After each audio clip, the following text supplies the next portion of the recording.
Assalamualaikum warahmatullahi wabarakatuh. Selamat pagi.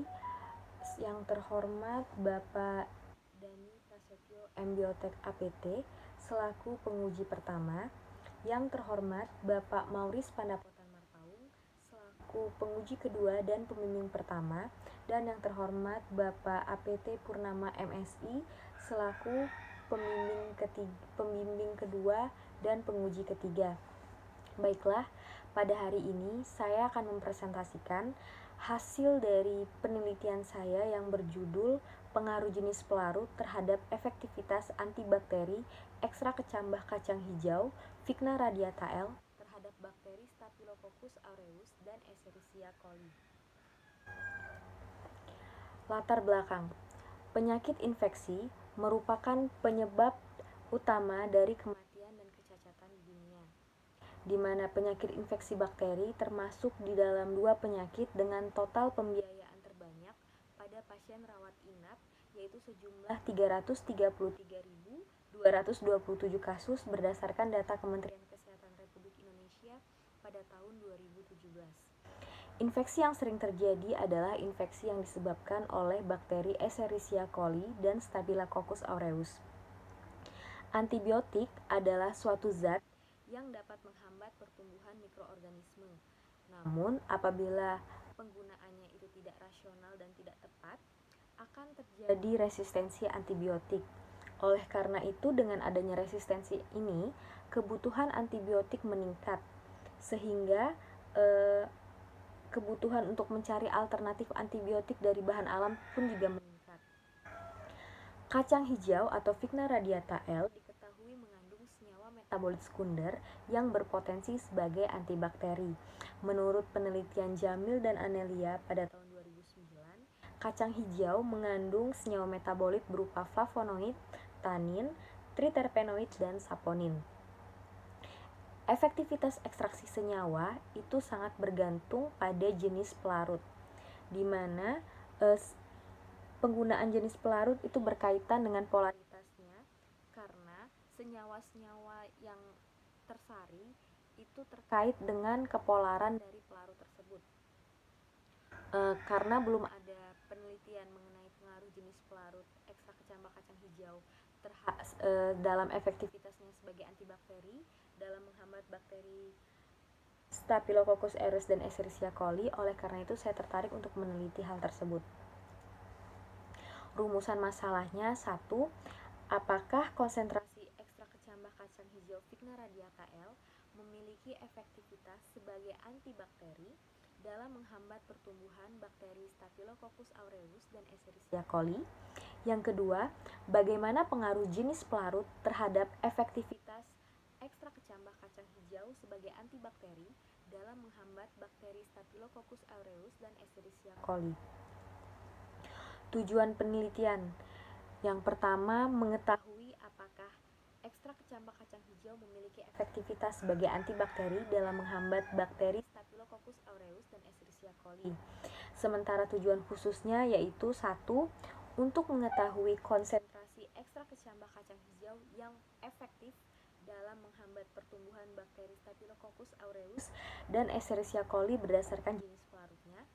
Yang kedua, untuk mengetahui pengaruh jenis pelarut terhadap efektivitas ekstra kecambah kacang hijau Vigna radiata L dalam menghambat pertumbuhan bakteri Staphylococcus aureus dan Escherichia coli. Manfaat penelitian: bagi peneliti, manfaatnya adalah untuk mengetahui pengaruh pelarut dan pada konsentrasi berapakah ekstra kecambah kacang hijau memberikan efektivitas sebagai antibakteri terhadap bakteri Staphylococcus aureus dan Escherichia coli. Lalu yang kedua, untuk menerapkan ilmu yang telah didapatkan selama perkuliahan dan dapat meningkatkan kemampuan dalam melakukan penelitian. Bagi peneliti selanjutnya itu sebagai referensi dan sumber informasi pada penelitian yang berkaitan. Terus bagi universitas itu sebagai upaya dalam meningkatkan kualitas pengembangan ilmu pengetahuan terkait penelitian dan kurikulum yang berlaku. Dan bagi masyarakat sendiri yaitu memberikan informasi mengenai efektivitas kecambah kacang hijau sebagai antibakteri, terutama dalam menghambat bakteri Staphylococcus aureus dan Escherichia coli. Tinjauan pustaka: Taksonomi tanaman. Kingdom Plantae, subkingdom Tracheobionta, superdivisi Spermatophyta, divisi Magnoliophyta, kelas Magnoliopsida, subkelas Rosidae, order Fabales, famili Fabaceae, genus Vigna, spesies Vigna radiata L. Kerangka teori. Kecambah kacang hijau dibagi menjadi 3 bagian, yaitu menjadi ekstrak etanol, ekstrak etil asetat, dan ekstrak enheksan, di mana diharapkan menghasilkan senyawa metabolit kecambah kacang hijau, yaitu flavonoid, saponin, alkaloid, tanin, dan terpenoid, di mana fungsi dari senyawa metabolit sekunder ini sebagai antibakteri antara lain mengganggu integritas membran sel, merusak dinding sel, merusak membran, dan menghambat enzim. Akibatnya, bakteri Staphylococcus aureus dan Escherichia coli akan terhambat atau mati. Kerangka konsep. Yang menjadi variabel independen pada penelitian ini adalah jenis pelarut dan konsentrasi ekstrak kecambah kacang hijau.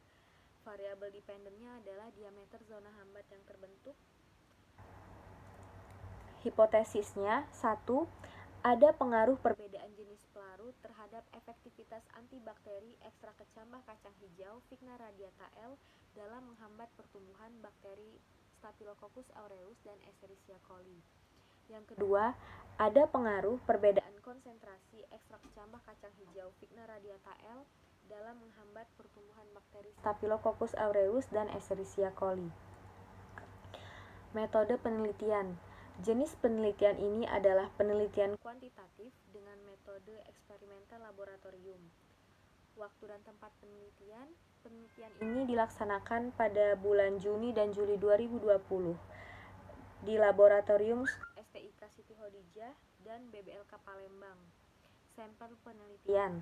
Sampel yang digunakan dalam penelitian ini adalah kecambah kacang hijau Vigna radiata L yang segar, tangkai panjang berwarna putih bersih, dan daun berwarna hijau kekuningan.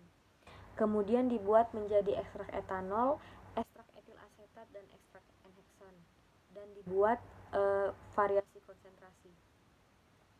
Prosedur kerja. Kecambah kacang hijau Vigna radiata L dicuci, dirajang lalu dikering anginkan, kemudian dibagi menjadi 3 bagian. Dimasukkan ke dalam botol maserasi, lalu dimaserasi dengan menggunakan 3 pelarut yang berbeda, yaitu etanol, etil asetat, dan enheksan. Kemudian didestilasi vakum dan didapatkan ekstrak kental etanol, etil asetat, dan enheksan kecambah kacang hijau. Lalu dilakukan uji metabolit sekunder, yaitu alkaloid, flavonoid, saponin, terpenoid, dan tanin dan steroid.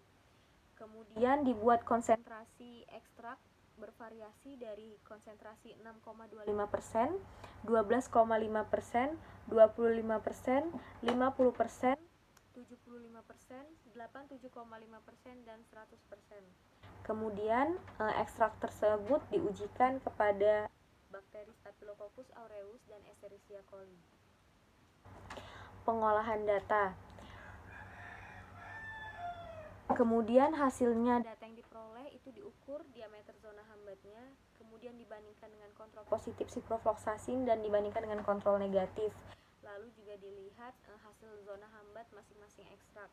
Data yang diperoleh lalu diuji dengan SPSS menggunakan metode uji statistik Kruskal-Wallis. Hasil penelitian. Hasil ekstraksi didapatkan bahwa pelarut etanol itu didapatkan ekstrak kental seberat 119,7 gram dengan rendemennya sebesar 11,4%. Lalu pada ekstrak kental etil asetat didapatkan beratnya 40 gram dengan rendemennya sebesar 3,8%. Lalu untuk pelarut enheksan didapatkan berat ekstrak kentalnya 10 gram dengan rendemennya 0,95%. Kemudian hasil uji fitokimianya itu untuk flavonoid, ekstrak ditambahkan HCl dan logam magnesium, terjadi perubahan warna kekuningan pada ekstrak etanol dan etil asetat yang menunjukkan kalau ekstrak tersebut teridentifikasi mengandung flavonoid. Lalu untuk saponin ditambahkan air lalu dikocok kuat-kuat, lalu dilihat jika terdapat buih yang bertahan lebih kurang 10 menit tidak hilang, maka ekstrak tersebut positif negatif mengandung saponin. Nah, yang positif mengandung saponin adalah ekstrak etanol dan ekstrak etil asetat. Lalu yang ketiga diuji triterpenoid dan steroidnya menggunakan reaksi Lieberman-Burchard, yaitu gabungan dari asam asetat anhidrat dan asam sulfat. Terjadi perubahan warna merah keunguan pada ekstrak etanol dan etil asetat yang menunjukkan bahwa ekstrak kecambah kacang hijau itu mengandung triterpenoid. Lalu diuji dengan FeCl3 untuk menentukan ada tidaknya kandungan tanin di dalamnya, dan ketika terjadi perubahan warna hijau kehitaman itu artinya mengandung tanin. Itu bisa dilihat pada ekstrak etanol dan ekstrak etil asetat. Lalu diuji alkaloidnya menggunakan reaksi Mayer, maka terbentuk endapan putih pada ekstrak etanol, etil asetat, dan N-heksan yang menandakan bahwa ekstrak tersebut mengandung teridentifikasi mengandung senyawa alkaloid. Ini adalah hasil uji efektivitas ekstrak kecambah kacang hijau bakteri Staphylococcus aureus, di mana pada ekstrak etanol itu dari konsentrasi terkecil 6,25% sudah menunjukkan aktivitas antibakteri, yaitu sebesar rata-ratanya 6 mm. Tapi konsentrasi yang paling efektif adalah konsentrasi 100% dengan rata-rata diameter hambatnya 12,5 mm, yang menunjukkan bahwa kategorinya itu termasuk kuat. Untuk ekstrak etil asetat sendiri baru menunjukkan diameter hambat pada konsentrasi 100%, sekaligus merupakan konsentrasi yang paling efektif pada ekstrak etil asetat, di mana hasil rata-rata yang didapatkan adalah 8,5 mm yang menunjukkan kategori kekuatan antibakteri sedang. Lalu untuk ekstrak N-heksan sendiri itu tidak menunjukkan aktivitas antibakteri. Ini adalah grafik hasil rata-rata diameter zona hambat ekstrak kecambah kacang hijau terhadap bakteri Staphylococcus aureus. Dapat dilihat untuk konsentrasinya, semakin tinggi konsentrasi maka diameter zona hambatnya itu juga semakin meningkat. Lalu untuk ekstrak etanol sendiri jika dibandingkan dengan ekstrak etil asetat dan ekstrak N-heksan itu memiliki kemampuan menghambat yang lebih baik. Data yang didapat lalu dibandingkan dengan metode Kruskal-Wallis menggunakan uji SPSS, didapatlah hasil hitungnya itu 0,001, dimana kalau 0,001 itu kan nilai P hitungnya itu di bawah 0,05 yang menandakan kalau HI diterima, yaitu terdapat pengaruh perbedaan pelarut terhadap efektivitas antibakteri ekstrak kecambah kacang hijau terhadap bakteri Staphylococcus aureus. Lalu ini adalah hasil uji efektivitas ekstrak kecambah kacang hijau terhadap bakteri Escherichia coli. Pada ekstrak etanol, konsentrasi 6,25% sudah memberikan daya hambat dengan diameternya 5,5 mm yang termasuk kategori sedang.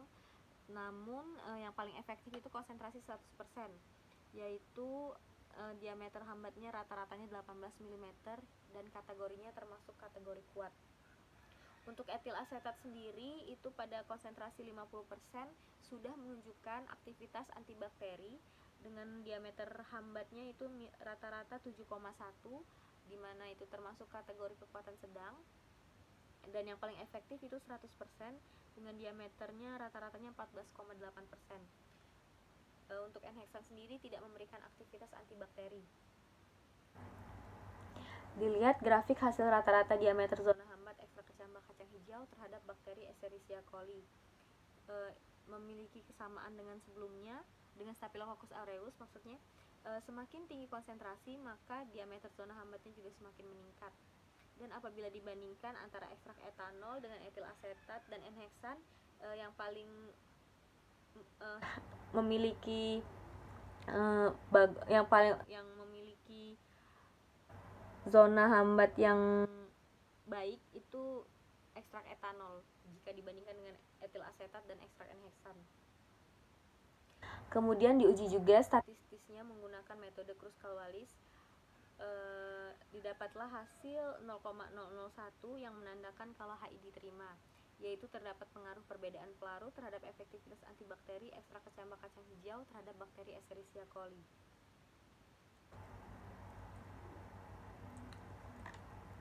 Ini adalah pengambilan keputusannya. Jadi jika probabilitas lebih dari 0,05 maka yang diterima adalah HO, dan jika probabilitas kurang dari 0,05 maka HO-nya ditolak. Penelitian ini menggunakan tanaman kecambah kacang hijau yang sudah dideterminasi di laboratorium STIP Sriwigama Palembang. Jadi setelah dirajang dan dikering anginkan, dilakukan maserasi selama 5 hari dengan menggunakan 2 liter pelarut. Kemudian dilakukan lagi remaserasi 2 kali selama 3 hari dengan menggunakan pelarut etanol, etil asetat, dan N-heksan masing-masing 2 liter lagi. Setelah didapatkan ekstrak kental, kemudian dilakukan pengujian fitokimia, di mana ekstrak etanol terbukti mengandung senyawa-senyawa metabolit sekunder yang berpotensi sebagai antibakteri antara lain tanin, flavonoid, alkaloid, terpenoid, dan saponin. Ekstrak etil asetat juga mengandung senyawa-senyawa yang sama. Namun pada saat penelitian dapat dilihat pada gambar kalau etil asetat itu memiliki kandungan senyawa metabolit yang lebih sedikit daripada etanol, karena hasil yang didapatnya maksudnya itu hasil pada gambarnya itu hasilnya itu lebih sedikit. Sementara untuk N-heksan hanya teridentifikasi mengandung flavonoid dan triterpenoid. Kemudian dibuat variasi konsentrasi dan diuji kepada bakteri Escherichia coli dan Staphylococcus aureus. Untuk kontrol positifnya sendiri itu digunakan ciprofloxacin 5 mikrogram, sedangkan kontrol negatifnya digunakan pelarut Aquades, etil asetat, dan N-heksan. Penelitian ini menggunakan metode difusi agar. Dari hasil uji efektivitas antibakteri ekstrak kecambah kacang hijau terhadap bakteri Staphylococcus aureus dan Escherichia coli yang telah diinkubasi selama 2 kali 24 jam pada suhu 37,5 derajat Celcius, didapatkan hasil bahwa ekstrak etanol kecambah kacang hijau memiliki aktivitas sebagai antibakteri terhadap bakteri Staphylococcus aureus dan Escherichia coli pada konsentrasi 6,25 sampai 100%. Itu untuk ekstrak etanol. Dan konsentrasi yang paling efektif menghambat itu pada ekstrak etanol sebesar 12,5 mm. Untuk ekstrak etil asetat sendiri dan ekstrak N-heksan, ekstrak etil asetat dalam menghambat Staphylococcus aureus itu paling efektif seperti yang sebutkan tadi pada konsentrasi 100% dengan diameter zona hambatnya 8,5 mm. Dan untuk N-heksan sendiri tidak menghambat. Untuk E. coli yang paling efektif menghambat adalah konsentrasi 100% pada ekstrak etanol dengan diameternya 18 mm. Kategorinya adalah kategori kuat. Lalu untuk ekstrak etil asetat itu menunjukkan diameter hambatnya sebesar 14,8 mm termasuk kategori kuat, dan N-heksan itu tidak mengandung aktivitas antibakteri. Pembahasannya, suatu pelarut akan cenderung melarutkan senyawa yang mempunyai tingkat kepolaran yang sama. Hal ini dikarenakan kemampuan dan sifat pelarut dalam melarutkan senyawanya itu berbeda-beda tergantung dari tingkat kepolaran pelarut dan senyawa yang diekstraknya. Bisa dilihat kalau pelarut etanol itu kan merupakan pelarut yang paling polar dibandingkan pelarut etil asetat dan N-heksan tadi. Akibatnya zat-zat metabolit sekunder yang tersari itu lebih banyak jika dibandingkan dengan kedua ekstrak tadi. Maka itulah mengapa ekstrak etanol ini lebih efektif menghambat bakteri jika dibandingkan dengan ekstrak etil asetat dan ekstrak N-heksan. Lalu untuk aktivitasnya sendiri dilihat bahwa ekstrak etanol, etil asetat, dan kontrol positif ciprofloxacinnya itu memiliki daya hambat yang lebih baik pada bakteri gram negatif Escherichia coli dibandingkan dengan bakteri Staphylococcus aureus. Hal ini dikarenakan perbedaan struktur dinding sel pada bakteri Staphylococcus aureus dan Escherichia coli. Pada Escherichia coli, menurut penelitian Rastina tahun 2015, itu walaupun dinding selnya berlapis-lapis, tapi penyusun peptidoglikannya itu tipis. Sementara untuk Staphylococcus aureus, walaupun dinding selnya tidak sekompleks Escherichia coli, tapi tersusun atas lapisan peptidoglikan yang lebih tebal. Oleh karena itu, bakteri gram negatif Escherichia coli itu lebih sensitif ketika diuji dengan menggunakan ekstrak etanol kecambah kacang hijau, dengan ekstrak etil asetat kecambah kacang hijau, dan dengan kontrol positifnya itu sendiri. Kesimpulannya, ekstrak kecambah kacang hijau memiliki efektivitas sebagai antibakteri dalam menghambat pertumbuhan bakteri Staphylococcus aureus dan Escherichia coli, di mana ekstrak etanol kecambah kacang hijau konsentrasi 100% merupakan konsentrasi yang paling efektif dalam menghambat bakteri Staphylococcus aureus dan Escherichia coli dengan kategori kekuatannya kuat. Lalu ekstrak etil asetat itu menghambat bakteri Staphylococcus aureus pada konsentrasi 100% dengan rata daya hambatnya 8,5 mm dan termasuk kategori kekuatan sedang. N-hexan tidak memiliki aktivitas antibakteri terhadap bakteri Staphylococcus aureus. Lalu untuk ekstrak etil asetat kecambah kacang hijau yang menghambat Escherichia coli itu memiliki rata-rata 14,8 mm dan termasuk kategori kekuatan kuat. Untuk N-hexan tidak memiliki aktivitas antibakteri. Sementara ekstrak etanolnya itu kekuatannya 18 mm, kekuatannya dengan kategori kekuatan kuat. Jenis pelarut sangat berpengaruh terhadap efektivitas antibakteri ekstrak kecambah kacang hijau terhadap bakteri Staphylococcus aureus dan Escherichia coli. Hal ini bisa kita lihat dari perbedaan diameter hambatnya, di mana ekstrak etanol yang paling polar itu memiliki daya hambat yang lebih baik dibandingkan kedua ekstrak lainnya. Sarannya, dilakukan penelitian lebih lanjut mengenai isolasi bahan aktif di dalam ekstrak kecambah kacang hijau yang paling efektif sebagai antibakteri. Jadi untuk mengetahui kira-kira senyawa metabolit sekunder mana yang paling berpengaruh, atau memang ditentukan senyawa metabolit sekunder mana yang memang memiliki aktivitas antibakteri. Apakah itu dari flavonoidnya, apakah itu dari taninnya, apakah itu dari saponinnya. Terus yang kedua, dilakukan penelitian lebih lanjut mengenai efektivitas antibakteri ekstrak kecambah kacang hijau terhadap bakteri atau mikroorganisme lainnya penyebab infeksi. Terus yang terakhir, dilakukan penelitian lebih lanjut untuk membuat sediaan obat yang tepat dan lebih praktis dari ekstrak kecambah kacang hijau agar lebih mudah digunakan di masyarakat. Itulah tadi presentasi saya mengenai hasil penelitian saya. Lebih dan kurang saya mohon maaf. Saya akhiri dengan Assalamualaikum warahmatullahi wabarakatuh.